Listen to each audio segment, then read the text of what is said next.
Hi, welcome. Enjoy the content, subscribe, and turn on notifications.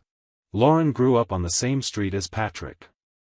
Ever since she was a little girl, she'd watch from her window as he walked by, always surrounded by friends, always smiling, like he was the center of the world. He was the kind of kid everyone wanted around. He had charm, good looks, and a confidence that wasn't taught, it just came naturally. Meanwhile, she stayed in the background of her friend group. She wore braces, kept her hair tied back, and dressed quietly. Her self-esteem was hidden, buried under comparisons and silence. Still, her heart would race every time she saw him crossing the street, kicking a ball around, or calling his buddies to grab a snack. Lauren dreamed of being noticed, even for just a second. But Patrick looked right through her, like she was just part of the neighborhood scenery, not someone with real feelings. Teen years only made it worse. He stayed popular, switched girlfriends often, and seemed to have a magnetism that made no logical sense. Every time he showed up holding hands with a new girl, Lauren's chest would tighten. She tried to hide it, acted like she didn't care, but just hearing his name in a conversation would make her blood heat up and her stomach twist. It wasn't really about the girls themselves, it was about the chance they had to be seen, admired, wanted by him. For years, she carried that feeling in silence, like someone saving a love letter they'd never send. Time went by. School ended, and life moved on. Lauren threw herself into her studies, chose architecture, and dove into books, projects, and drafting tables. Slowly, something inside her began to change. The braces came off. Her hair found its shape. Her body changed from working out at the gym. And little by little, she started discovering her own beauty, not just how she looked, but her strength. She started seeing herself differently. And with that, others started seeing her too. She stopped being the invisible girl and became a woman who was admired, respected, and confident. She graduated with honors, carved out a space in the job market, won clients, earned praise, and landed a solid position at a promising firm. Lauren had reinvented herself. But even after all that, there was one name still tucked away in a corner of her memory, Patrick. One ordinary morning, while she was reviewing a project on her computer, she heard the front door open. A coworker answered and, a few seconds later, called for her. Said there was a new client who wanted to talk about a home renovation. When she stepped out of her office and walked to the front desk, the shock hit instantly. It was him. Patrick. Same smile as years ago, familiar features, but with a more mature look now. There was something in his eyes that gave away surprise, admiration, maybe even a little nervousness. She held her breath for a second, her heart racing. He took a moment to recognize her. When it finally clicked, he broke into a wide smile and said, almost in disbelief, "Lauren? Is that really you?" The conversation was easy, full of childhood memories, laughs about old neighbors, and stories from school. He explained he'd bought a house nearby and needed someone to help with the renovation plans. Lauren acted surprised, but inside, it felt like the universe had set this moment up perfectly. She took the job, and they scheduled another meeting to visit the property and start taking measurements. Over the next few meetings, their connection grew. They shared life stories, frustrations, victories. Patrick admitted he'd never married, had relationships, but nothing serious enough to stick. Lauren briefly talked about her journey too, left out some old wounds, but showed she was at peace with herself. Gradually, work lunches turned into dinners by choice. Their talks went beyond the project and drifted into future dreams, childhood wishes, favorite songs. The connection was real, intense, different from anything Lauren had ever known. For the first time, she felt truly loved. Seen. Chosen. The relationship started naturally, almost like an extension of their routine. Months later came the wedding, simple, elegant, full of meaning. Lauren would look at Patrick and still wonder if this was actually real. She, who once watched him from afar, now shared her bed, her plans, her life with him. And the craziest part? Patrick was happy. His eyes searched for hers with tenderness. His words were always kind. His affection was constant. Lauren felt like she'd gotten more than she'd ever dreamed of. Their life together was balanced. There was respect, admiration, and deep understanding. He was present, thoughtful, always made sure to remind her how special she was. Over time, they started talking about kids. Patrick often said he wanted to be a father, imagined himself playing with a little boy in the backyard, teaching him to ride a bike, taking him to baseball games. Lauren smiled and shared his excitement. She wanted it too. She felt this love needed to grow into someone else. With that certainty, a new chapter of their marriage began. But before that part of the story could take shape, before those plans could become real, time began to show that not everything is built by willpower alone. And that's where everything starts to change.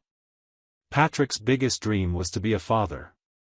He talked about it with that spark in his eyes, like everything he'd built so far only mattered when he thought about having a child. He'd tell stories from his childhood, remember his own dad with respect, say he wanted to repeat the same gestures, pass on the same lessons. Lauren listened with a full heart. Seeing the man she loved talk about a future with a child in his arms moved her deeply. They tried for months, repeating every step with renewed hope each cycle, but time passed and the result was always the same. Lauren tracked her calendar carefully, Patrick kept his optimism out loud, but slowly, excitement gave way to silence. Each new negative test was a quiet blow, and frustration built up between them like a topic no one knew how to bring up. Because she loved him so much, she decided to do whatever she could to make that dream come true. It was her idea, said gently, that maybe they should see a doctor, get some tests, start seeing someone together. The thought was to figure out if something could be adjusted, something delaying the dream they both shared. But the moment Lauren mentioned medical help, Patrick reacted like he'd been punched in the pride. His face shut down instantly, and he shot back a question that echoed in her head for days. Do you think I'm not man enough to give you a child? She tried to explain, said it was just a precaution, that lots of couples did this, that it was just a step, not an accusation. But Patrick stayed firm. He believed they just needed to wait, that nature would do its thing in time. And behind that confident front was a fear he couldn't admit, not even to himself. The idea that there might be something wrong with his own body hurt more than anything else. Time passed. Months piled up like a stack of failed attempts. Lauren kept tracking her cycle, eating right, avoiding anything that might interfere. But with each new negative test, the silence between them grew. Patrick stopped talking about babies. He avoided the subject. Sometimes, when she got excited talking about names or imagining a nursery, he'd change the topic or pretend he was busy. The gap between the dream and reality seemed to widen. And the fear that this wish might never happen started to settle over both of them, even if neither said it out loud. That's when Lauren made a decision on her own. Without telling Patrick, she went to a fertility clinic. She wanted to know if something was wrong with her, something that could explain the long wait. She went through detailed tests, did every step carefully and with hope. When the results came, it was a shock, nothing was wrong. She was healthy, fertile, ready. The problem wasn't with her. Her chest tightened. The initial relief quickly turned to frustration. Now what? How could she tell Patrick? How could she convince him to get help without crushing his pride? She tried again. She picked a calm moment, set the stage carefully, and gently suggested they see a specialist together. He reacted the same way, maybe even worse. He said things like that were for people who actually had problems, and they didn't. That this was just a phase, that everything would work out on its own. Lauren bit back the urge to tell the truth. She thought about showing him the test results, telling him she'd already started the process, but backed down. She knew it would hurt him even more. She chose to protect him, even if it meant carrying the weight of loneliness alone. In the days that followed, she felt drained. It was like she was fighting for two. Constant effort to keep things peaceful, hide the pain, pretend she still believed patience would fix everything. But inside, she felt her body screaming. Time was passing. Chances were shrinking. And Patrick stayed stuck in a belief that only hurt them both. She wondered how far she could go for that dream. She'd already done everything she could logically. She'd been patient, tried talking, sought help on her own. And still, the deadlock remained. The situation became unbearable. Patrick clung to the idea that it would all happen naturally, and Lauren, even silent, already knew it wouldn't happen that way. Slowly, what had once been love mixed with hope turned into quiet despair. And that's when something started to shift inside her. A thought that once seemed absurd began to gain strength. It started as a quiet idea, then became a possibility with logic, until it turned into a plan that took shape day by day. Because, despite everything, she still loved Patrick. And she wanted to see that smile he dreamed of giving to a child. She wanted to be the woman who gave that to him. Even with pain, even feeling alone, she still believed she was doing this out of love. And maybe, because of love, she was about to cross a line she never imagined stepping over. Lauren started losing herself when she began considering options she never would have thought of months before. She wasn't just a woman trying to get pregnant anymore. She was a wife lost between love and helplessness, surrounded by doubts and expectations that grew heavier every day. When she saw Patrick looking at kids on the street with that distant look, her heart ached. No matter how hard he tried to seem okay, the emptiness was there. And it ate at her. She was sure he'd be a great father, devoted, playful, full of affection. And as much as she tried to push the thought away, the truth was clear: as long as he refused help, nothing would change. In the quiet of nights when Patrick fell asleep early, Lauren would research. She read forums, watched videos, looked for stories of other women in similar situations. It was in this lonely dive that an alternative appeared. At first, it seemed crazy. But over time, it started to feel like an answer. If Patrick wouldn't accept help, and if she was healthy, maybe she could get pregnant with another man. Someone who looked like Patrick, similar height, brown hair, familiar features. The idea started as a whisper, then became logical thinking, and finally, a desire she found herself feeding more often than she wanted to admit. It wasn't cheating for pleasure, not an emotional search. It was a desperate plan, driven by love. She made a fake profile on a dating site. Filled it out carefully, used generic photos, and filtered men who looked like Patrick. Gradually, she started talking to a few. At first, she avoided any emotional connection. Asked direct questions, gave short answers. Setting up the first date was harder than she thought. She hesitated for days. But one ordinary night, while Patrick was in the shower, she confirmed the date and left with some made-up excuse. The meeting was quick. Small talk, tension in the air. She came home feeling like she'd done something wrong, but also with a strange sense of relief. She'd taken the first step. After that, more dates followed. Each one easier than the last. What had started cold and calculated began to awaken forgotten feelings. The adrenaline, the risk, the look of someone who desired her. Without realizing it, Lauren drifted from her original plan. She started giving more than she should. The reason she started was still there, but it wasn't the only one anymore. She was hooked on feeling alive, on breaking routine, on escaping the role of the wife who smiled through pain. The dates became frequent. She started picking specific clothes for these nights, paying attention to details Patrick didn't even notice anymore. Every time she came home, she swore it would be the last. But the next day, she'd find herself answering messages and accepting invitations like it was part of her new identity. Over time, she lost control. It wasn't just about a man who looked like Patrick anymore. It wasn't just about trying to get pregnant. It was another life, parallel, where she felt free from all the pressure. Lauren hit it perfectly.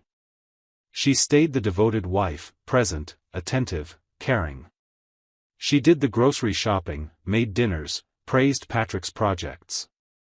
But inside, she was torn. There were days she cried alone in the bathroom, trying to understand how she'd gotten here. Other days, she felt powerful, like she could manage two worlds and still keep everything under control. The addiction wasn't just in the meetings, but in the well-kept lie, in the secret she guarded so skillfully. Even with all that, there was still love. Lauren didn't hate Patrick. Quite the opposite. She still cared for him, still admired him, still saw in him the man she'd loved her whole life. But her anger over his refusal to get help mixed with the frustration of being alone in that dream. And that mix created a space other men started to fill. But unlike what she imagined, none of them offered the solution she was looking for. Each meeting was another failed attempt to make sense of the inner chaos eating her alive. That's when chance stepped in. A coworker of Patrick's recommended a new restaurant, small, quiet, great food, not too busy. Patrick agreed. He wanted a calm place, no rush.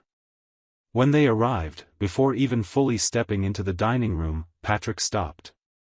His eyes locked on one of the tables. There was Lauren, with another man. Too close.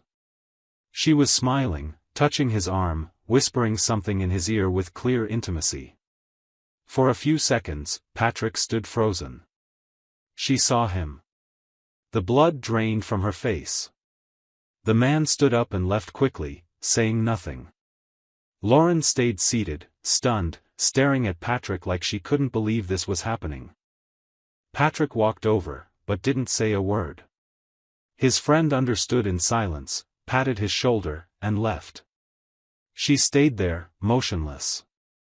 Patrick stared at her for a few seconds, then just turned and walked to the car. She followed. They got in without a single word. On the drive home, Patrick exploded. He asked who that man was, if he was the only one, how long this had been going on, what it all meant. Lauren started crying. She tried to explain, but the words came out broken. When she finally managed, she said it all started because of their dream. That she wanted to give him a child, that she got tested, found out there was nothing wrong with her, and tried to talk to him, but the problem was with him. But he never wanted to listen. She said it all got out of control, that the meeting started as a plan, but turned into something else. Patrick, in shock, asked how many there had been. She was crying so hard she couldn't answer. The pain on his face was worse than any scream. The silence that followed was the cruelest. And there, in that car parked in their garage, everything they'd built started to fall apart. Not with drama, but with too many truths from years of pretending. When they got home, Patrick just asked Lauren to pack her things and leave. His voice was flat, no yelling, no loss of control, but carried a tone sharper than any shout. She tried to say something, explain again, but he wouldn't let her. He repeated the sentence, this time looking her in the eyes.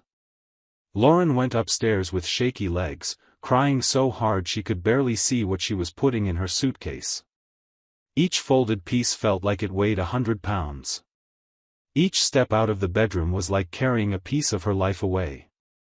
As she left, she tried to look at him by the door, but Patrick kept his eyes fixed on some distant point, refusing to give in to her plea for mercy. It was like, inside, a part of him had died. She went to a friend's place with just a few clothes and the feeling she'd destroyed everything. She spent days lying in bed, switching between crying fits and long silences. She tried writing messages, drafted and deleted them over and over. Every attempt to justify herself felt emptier. She knew there was no excuse that could erase the betrayal, even if it started with an intention she once swore was love. When she tried to set up a conversation, Patrick refused. He said any contact should go through lawyers. That hit even harder. Lauren knew he was hurt, but she never imagined he'd be so cold. The sweet, loving man she married was completely gone. In his place was a stranger, wounded, who just wanted distance. The divorce went quickly. Patrick didn't want to drag anything out. He told her to take her personal things and whatever she needed to start over, but didn't want to talk. Lauren followed along like someone signing papers without really reading them. Everything that represented years of building a life became a stack of documents, stamps, and signatures. The marriage certificate was replaced with another, officially ending their union. When the final envelope arrived, Lauren stared at it for minutes before opening. It was the most painful full stop of her life. A period she put there herself, even as she kept telling herself it was because of love. Patrick, on the other hand, threw himself into a new routine. He changed his commute, avoided the same places, pulled away from mutual friends. He preferred silence over reliving the restaurant scene, or worse, remembering Lauren's words in the car, admitting it all started because she wanted to fulfill his dream. That tore him apart. Not because he didn't understand her pain, but because he felt betrayed from the inside and out. He didn't know which was worse, being deceived or being the reason she fell apart. For weeks, he carried that duality. He felt anger, but also guilt. He thought of the past fondly, but the present was a minefield where any memory could blow up. For a long time, he avoided any kind of relationship. He preferred a lonely routine over the questions that would come if he let someone in. He met new people, exchanged a few messages, but always stopped halfway. He was afraid of repeating what he'd lived through, afraid of trusting and losing himself again. His trust had been damaged in a way kind words or gentle touches couldn't fix. The pain of being betrayed, not for desire, but for a hidden plan disguised as a solution, left deep marks. Still, he didn't let himself be destroyed. He had a quiet pride, the kind that doesn't need applause but holds up someone who's been through too much. Lauren tried to rebuild her life. She changed jobs, avoided old co-workers, cut ties that reminded her of Patrick. At one point, she thought about trying to reconnect with him, or at least have a conversation. But every attempt stopped at the same question: what would she even say? What could justify everything? She knew she was wrong, knew she'd crossed a line, but she also knew it all started from a love that turned into desperation. That was the cruelest dilemma, doing the wrong thing, even for a reason she believed was right. Lauren lived with that conflict like someone carrying a scar that burns from time to time, just to remind her it's still there. 2 years passed. And in that time, Patrick met someone. A woman different from Lauren. She had a calm energy, a simple way of seeing life, a smile that didn't need explaining. They got to know each other slowly, carefully, like people who didn't want to rush rebuilding what had once been broken. She understood his silence, respected his limits, and little by little became part of what he was starting to believe he'd never have again. When she showed up with a pregnancy test, Patrick felt the ground shift once more. Lauren's words echoed in his head, saying the problem was with him. He froze, unsure how to react. While the news filled him with hope, a shadow crept over him from the inside. Overcome with confusion, he sat down with his new partner and told her everything. Every detail, from the failed tests to discovering Lauren's secret meetings. Not as an excuse, but as a way to open up. He needed her to know what was going through his mind.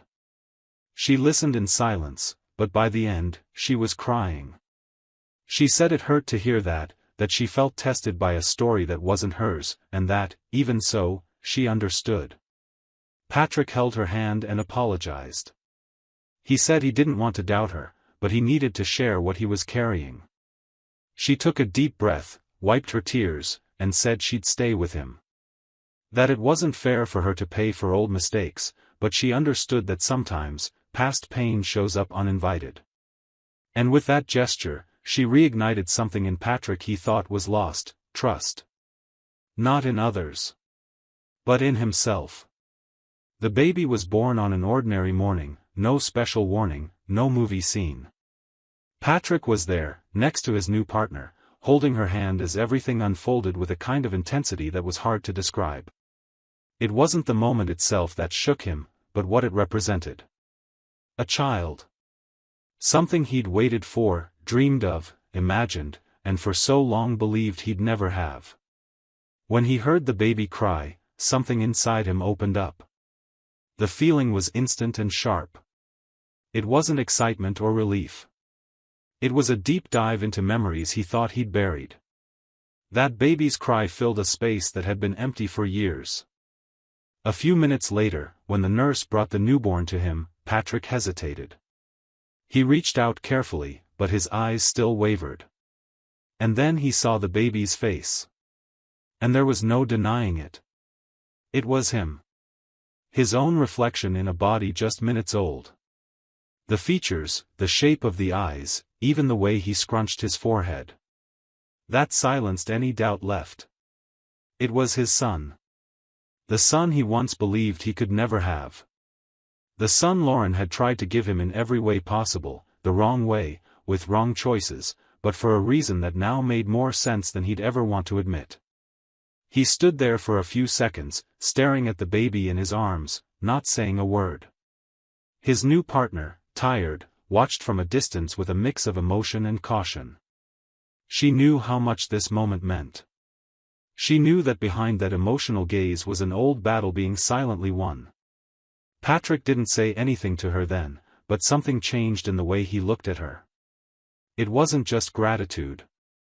It was the realization that she was there, fully, available, trusting him despite the shadow of the past he'd brought into their relationship. She could have judged, walked away, questioned everything. And still, she stayed. That gave the moment even greater value. In the weeks that followed, Patrick threw himself into fatherhood with almost total devotion.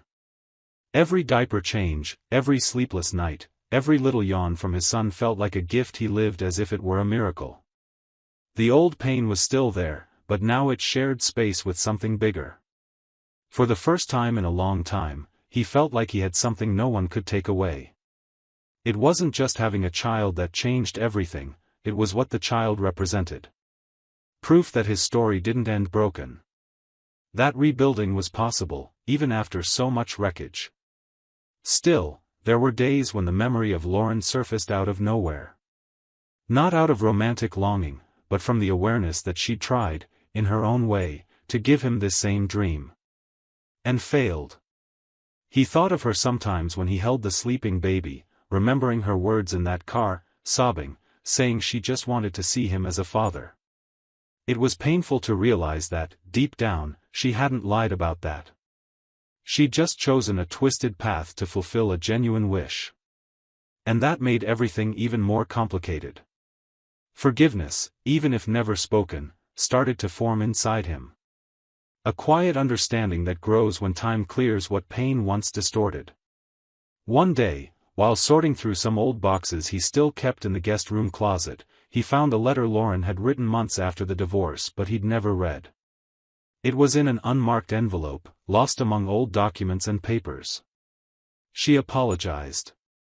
She explained everything again, but more calmly, with fewer excuses and more awareness.